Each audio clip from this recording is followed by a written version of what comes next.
Meus amados irmãos, nós queremos saudá-los com a paz do Senhor Jesus. Estamos aqui mais uma vez para apresentarmos o nosso programa, que tem como título Personagens Bíblicos, que é um programa que anunciamos de forma semanal aqui nos canais oficiais da Rádio e TV Manaim.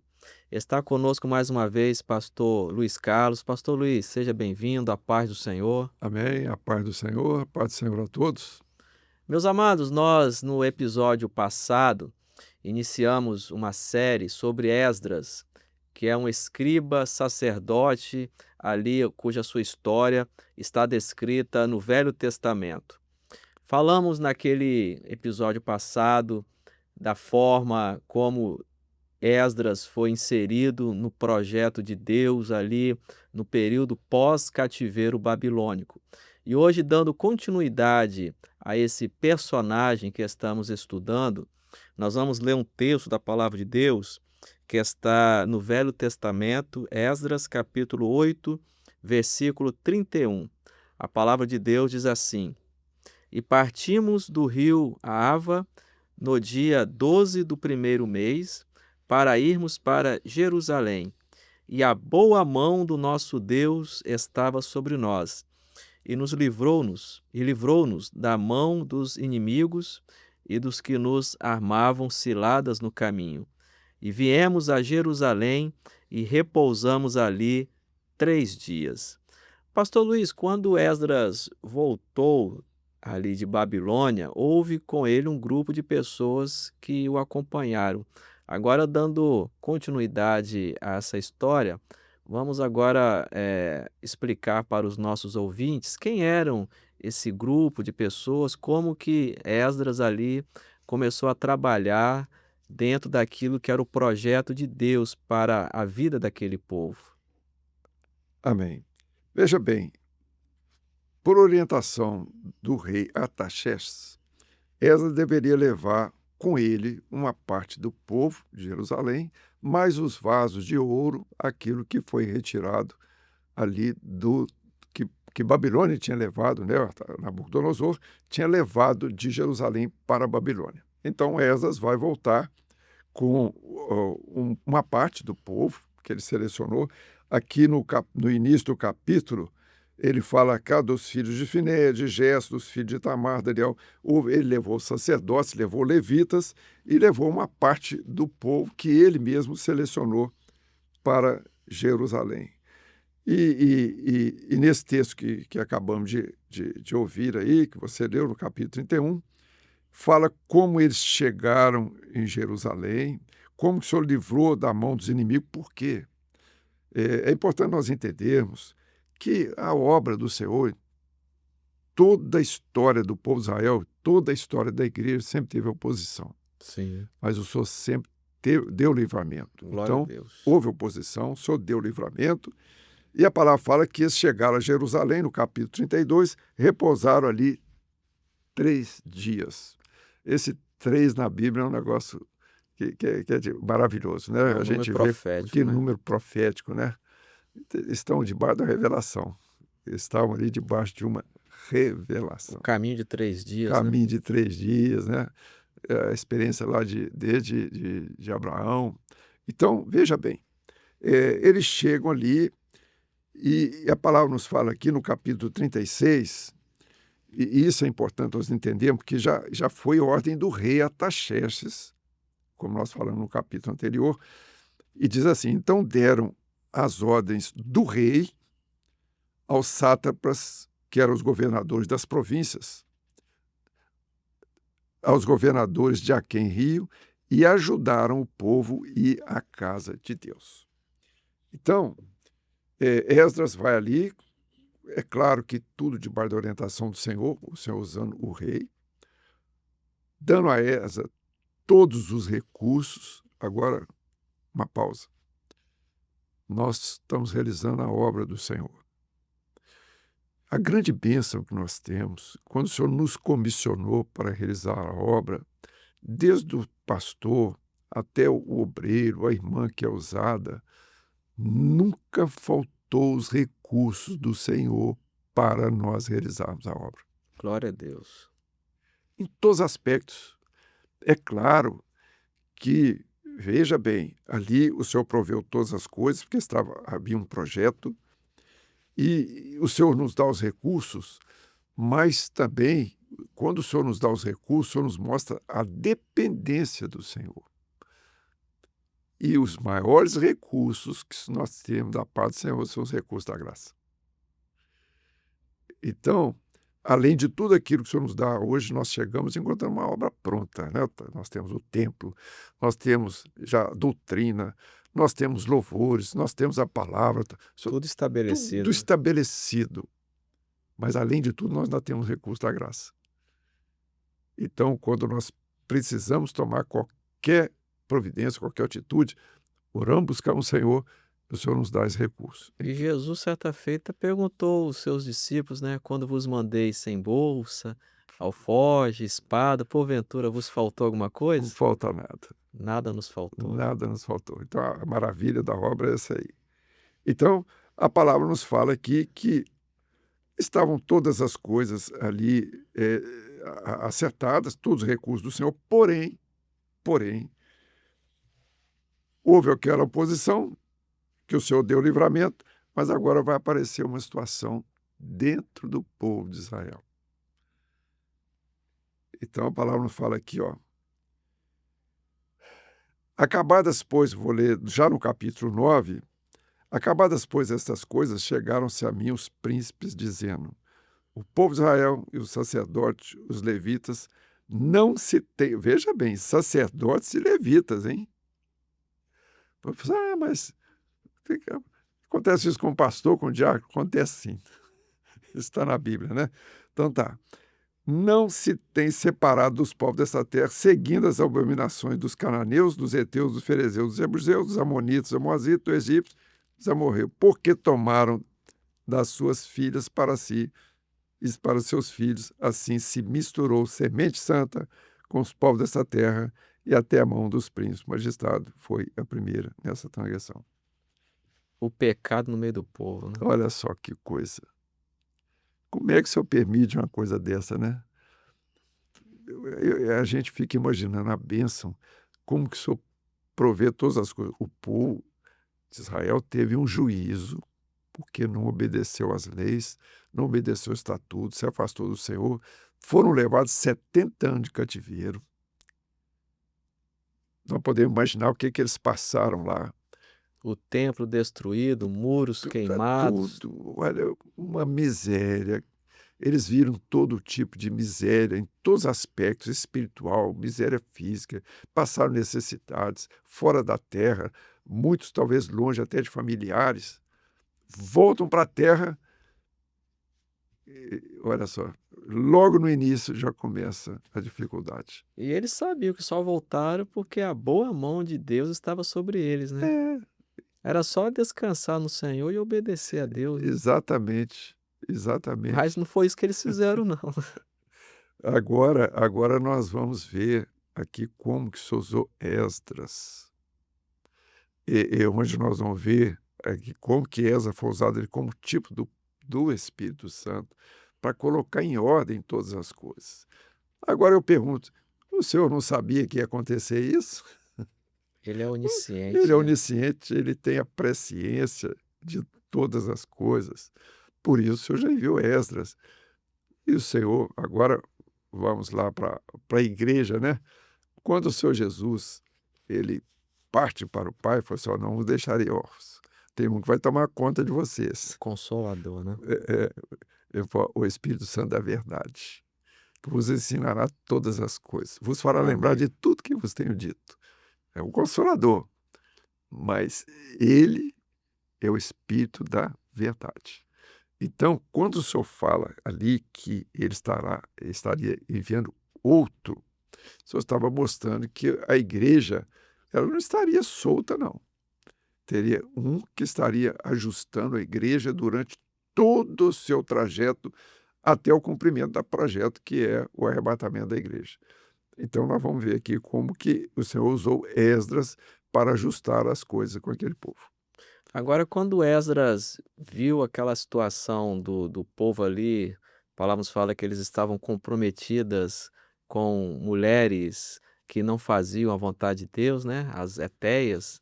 Ele toma aqui uma decisão que está no verso 5, apontando para o sacrifício da tarde. Isso. Aí eu queria que o senhor explicasse para os nossos ouvintes, profeticamente, o que representa para nós esse sacrifício da tarde.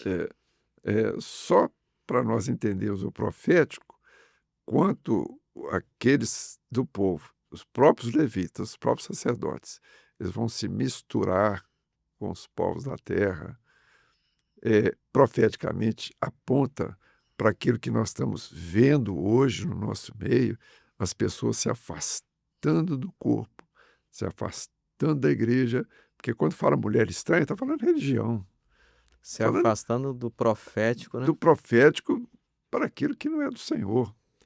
E isso acontece. E feito eu falei, eu olha que coisa, nós temos uma obra maravilhosa que o Senhor tem realizado no nosso meio. Temos todos os recursos, o Senhor nos tirou da Babilônia, o Senhor nos tirou do Egito, o Senhor nos tirou do mundo, o Senhor nos tirou do pecado, nos tirou da lama e colocou num lugar mais excelente, num lugar maravilhoso. Como é que algumas pessoas ainda podem se afastar e não realizar a vontade do Senhor? Pior ainda, buscando outras coisas lá fora. É muito difícil nós entendermos, mas aqui nós vemos quando o Senhor vai usar ali Esdras, a palavra nos fala que, no versículo 4, juntaram a mim todos os que tremiam da palavra de Deus. Agora veja bem, agora nós vamos ver a operação no corpo. Ajuntaram a mim todos que tremiam das palavras de Deus por causa da transgressão dos cativeiros, porém eu fiquei assentado atônito até o sacrifício Da da tarde. tarde. E o versículo 5, né? E perto do sacrifício da tarde, me levantei da minha aflição, havendo já rasgado o meu vestido, meu manto, me pus de joelhos e estendi as minhas mãos para o Senhor meu Deus. Nós vemos aqui, e não foi só aqui, nós vemos aqui Esdras, nós vemos a experiência de Daniel, Davi, né? Lá no Salmo, né, no Salmo 141, é isso mesmo? Vamos lá conferir. Vamos ver o que Davi Fala do fala. sacrifício da tarde, Olha né. lá, olha só, Salmo 141, Senhor, a ti clamo, 41 verso 2. escuta-me, inclina os teus ouvidos à minha voz, quando a ti clamar, suba a minha oração perante a tua face como incenso e sejam levantadas as minhas mãos como o sacrifício da tarde. Amém. Por quê? Porque o sacrifício da tarde fala do sacrifício do Senhor Jesus. Então, ali, O profeticamente, sacrifício perfeito, o né. sacrifício perfeito, profeticamente, ele estava clamando pelo sacrifício da tarde ou pelo sangue de Jesus.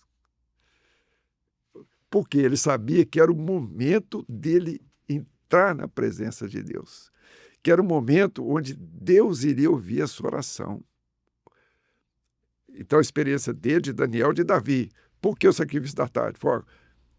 A experiência que nós temos. Se eu clamar pelo sangue de Jesus, eu entro, como diz a palavra, com ousadia no santuário, e o Pai, Deus, vai ouvir a minha oração. Então, foi o recurso que ele usou profeticamente pelo Espírito para que o Senhor atendesse a sua oração e colocasse em ordem ali a situação do povo. E tem um detalhe: eles vão falar para o povo, vão exortar, e nós vemos como que é a operação do Espírito Santo. O que diz a palavra? Que o Espírito Santo veio para convencer o homem do pecado, do juízo e da justiça. Então, ali, como nós falamos, Jeremias, quando foi usado, o povo não atendeu, mas Esdras aqui agora o povo vai atender. Então, agora nós vamos ver uma operação maravilhosa do Senhor na vida daquele povo. E no capítulo 10 nós vamos ver como que o povo vai se arrepender daquilo que eles fizeram por causa da oração de Esdras e por causa da atitude que Esdras tomou em relação àquele povo. Agora, o senhor mencionou aqui, dentro desse sacrifício da tarde, uma doutrina que tem, sido bem mencionada e estabelecida em nosso meio, que é o clamor pelo poder do sangue de Jesus. Exatamente. E é bom também falarmos, né, pastor, que o clamor pelo poder do sangue de Jesus não é uma prerrogativa para você pecar, para você fazer coisas erradas. Não, Mas se nós viermos a pecar, nós temos esse recurso que nos dá acesso novamente à presença de Deus, né? Porque nós sabemos que o salário do pecado é a morte. e a palavra fala, né, que lá em João, se confessar os nossos pecados, Ele é ele é fiel. fiel e justo para nos perdoar de todo pecado. Não quer dizer que agora eu vou começar a fazer coisa errada, depois eu Não, vou pecar, eu vou clamar e Deus vai me perdoar. O ponto não é esse, não né? é esse. Isso aí é para a pessoa se arrepender e não voltar a fazer aquilo mais. Não fazer mais. Exatamente. E foi exatamente o que aconteceu com o povo, né? No capítulo 10, no versículo 1º, diz assim: "E orando Esdras assim, fazendo esta confissão, chorando e prostrando-se diante da casa de Deus, ajuntou-se a ele de Israel uma muito grande congregação de homens e mulheres e crianças, porque o povo chorava com grande choro." Se arrependeram, né? Que coisa maravilhosa, hein? Como que houve uma operação do Espírito Santo, porque aquele choro ali é um choro de arrependimento, um choro de quebrantamento, é um choro de visitação do Senhor no coração de cada um. Então nós vamos ver uma operação maravilhosa do Senhor na vida do povo através da oração da sua posição diante do povo. Então respondeu Secanias, filho de Gesiel, um dos filhos de Elão, e disse a Esdras: Nós temos transgredido contra o nosso Deus e casamos com mulheres estranhas do povo da terra, mas no tocante a isso ainda há esperança para Israel. Ou seja, é necessário um arrependimento, né? Nós Exatamente. precisamos se arrepender dos nossos pecados, das nossas falhas. A palavra fala que sem E eles arrependimento, entenderam isso, né? sem arrependimento não há perdão dos pecados, né? O Interessante essa arrependimento é expressão, né, fundamental. pastor Luiz? Ainda há esperança para Israel. É, Ainda há esperança para a igreja, né? Ainda há esperança para aqueles que estão muitas vezes longe do Senhor também, né? e agora vemos a atitude, no capítulo 3, né? Agora, pois, façamos concerto com o nosso Deus, de que despediremos todas as nossas mulheres de tudo que é nascido delas, conforme ao conselho do Senhor, e dos que tremem do mandado de nosso Deus, faça-se conforme a lei.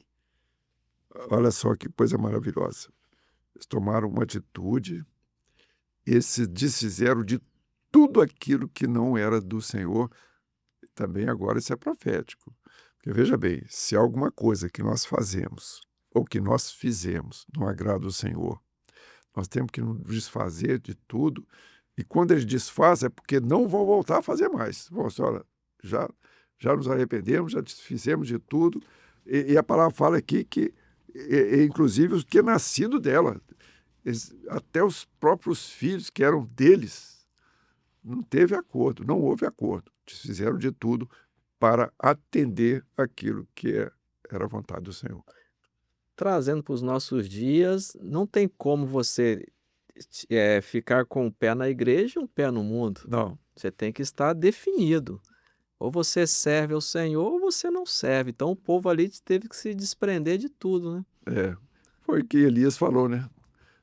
Escolheis a Deus a quem se vai. Nós não podemos, a pessoa não pode cochear entre dois caminhos, entre Dois senhores. dois senhores. Isso aí não tem condição. Agora, interessante, pastor Luiz, que a gente estava até conversando aqui, que lá no livro de Neemias, capítulo 8, chega um momento que Esdras, ele lê diante do povo a lei do Senhor, né? Isso, exatamente. Por quê? Pelo menos, primeiro que ele tinha ali, eles encontraram todos os escritos, né? Os pergaminhos, tudo que tinha a lei, e o povo havia décadas que não ouvia a lei. E a palavra fala que ele vai ler a lei ali a manhã inteira, desde o pôr do raiar do sol até o meio-dia, até a metade do dia, ele vai ler, leu tudo, e o povo, quando ouviu e eles perceberam o quanto nós falhamos diante do Senhor. A palavra, quando entrou na mente, no coração, É gerou esse é sentimento de é isso arrependimento. mesmo. Interessante que o texto fala que ele, lá no capítulo 8, verso 1 de Neemias: "E chegando o 7º mês, e estando os filhos de Israel nas cidades, todo o povo se ajuntou como um só homem", É, ou seja, uma só mentalidade, no corpo, né. no corpo, na praça, diante das portas das águas, e disseram a Esdras, o escriba, que trouxe o livro da lei de Moisés, que o Senhor tinha ordenado. Nós vemos aqui a ação da palavra, né, no meio do Isso, povo, né. isso é uma coisa maravilhosa. Conhecereis a verdade, e a verdade vos libertará. Isso, amém, Amém, pastor Luiz? amém. Tem mais Eu algum creio que acréscimo? depois nós vamos entrar em Neemias, vamos ver mais coisas sobre Neemias aí. Isso, mas antes de entrarmos em Neemias, é necessário agora, você que está participando conosco, meditar na palavra. O livro de Neemias, conforme o livro de Esdras, conforme falamos, é um livro que tem 10 capítulos. É importante você ler essa parte histórica e também agora orar ao Senhor para que Deus também possa continuar revelando os mistérios que estão ocultos na palavra de Deus. Amém? Nós estamos assim finalizando mais um programa. Desejamos a todos a paz do Senhor Jesus.